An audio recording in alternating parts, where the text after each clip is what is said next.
नमस्कार, मी राजेंद्र गरत, उपसंपादक दैनिक अब्दुल्ला विषय. आता मी आहे सिवूट्स येथे.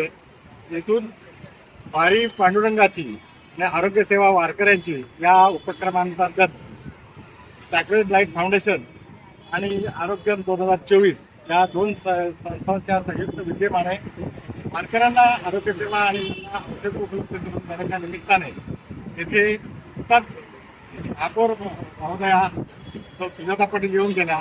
त्यांनी या वारीला दिलेला हिरवा झेंडा दाखवला. त्या अनुषंगाने मी शर्मिला सुतार या सॅक्रेड लाईट फाउंडेशनची प्रमुख आहे आणि प्रश्न विचारायला मागतो काही हे सगळं करावं असं तुझ्या मनात का आलं?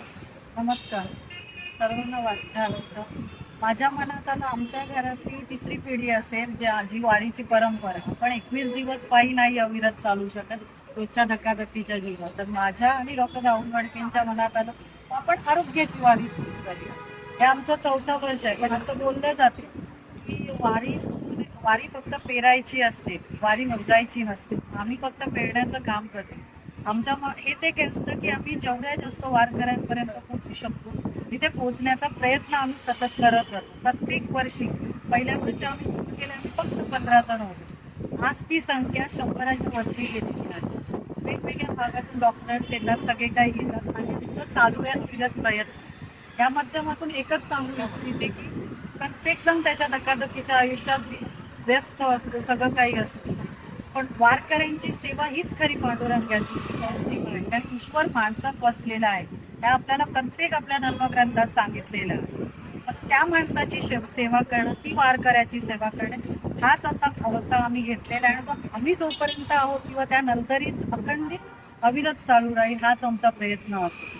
आणि या माध्यमातून एक अशी सांगू शकतो, ज्या शाळेत आम्ही ही सेवा द्यायला जातो, जे प्रांगण आहे त्या आश्रमशाळेत समता आश्रम शाळा आहे. ते 1000च्या वरती आदिवासी पारधी समाजातली मुलंही येत आहेत. त्या मुलांसाठी आमचा छोटा एक प्रयत्न असतो. दरवर्षी काही ना काही गरीब घरातून आलेली मुलं असतात.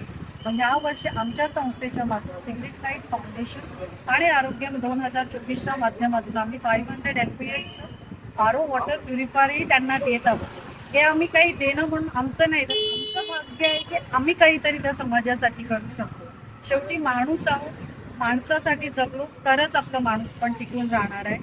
आणि शेवटी एकच सांगते की प्रत्येकाने जो कोणी ऐकणार आहे कधीतरी कोणाची तरी मदत करूया.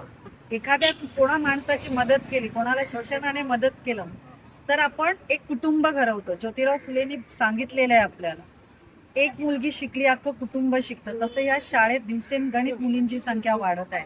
वेळ मिळाला तर नक्की या शाळेला भेट. धन्यवाद. रामकृष्ण. सॅक्रेड लाईट फाउंडेशनच्या माध्यमातून ही सेवा अविरत अशी पंढरपूरच्या वारकऱ्यांना देण्यात येते. त्याबद्दल मी लाखो वारकऱ्यांच्या माध्यमातून त्यांच्या मनापासून आभार मानतो. आता मी डॉक्टर राहुल वडके यांना विचारायला मागतो. डॉक्टर, मला सांगा की कोणकोणत्या प्रकारची औषधं काय काय असं यांना देतो वारकऱ्यांना?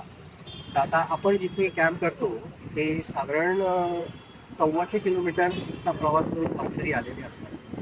तर बऱ्याच लोकांना काहीतरी त्वचेचे आजार असतात, प्रत्येकांना गुडघे दुखी, पाठ दुखी असे काही ना काही आजार असतात. बरेचसे वारकरी औषधं त्यांची हरवतात. ब्लड प्रेशरची औषधं, डायबिटीजची औषधं काही येतात, ते पोटाचे विकार घेऊन येतात. ते सगळ्यांवरची औषधं आपण मुबलक प्रमाणात देऊन जातो. त्यांना ज्यांची गरज आहे ती औषधं आम्ही त्यांना देतो. त्यांना आम्हाला वाटतं की त्यांना सलाईन लावायची गरज आहे, खूप डिहायड्रेशन झालंय, त्यांना ते पण करतात. आणि आम्हाला असं वाटेल की नाही, त्यांना आणखीन सेवेची गरज आहे, आणखीन चांगल्या ठिकाणी पोहोचवायला पाहिजे, तिथं आम्ही तिथे ॲम्ब्युलन्स वगैरे कोऑर्डिनेट करून त्यांना पुढच्या हॉस्पिटलमध्ये पण पोहोचून देतो. तर या तुमच्या गाडीमध्ये आमच्या माहिती पूर्ण जाऊन जात आहे. बरोबर. संख्या वाढते, चांगली गोष्ट. हां, तर याच्यामध्ये आरोग्य सेवक ज्यांना या क्षेत्राची माहिती आहे ती जाणकार किती लोक आहेत? अशी जाणकार आमच्याकडे 20 लोक आहेत. त्यातली काही लोक आम्ही पुण्यावरनं पिकअप करतो, काही आमच्याकडे साताऱ्यात.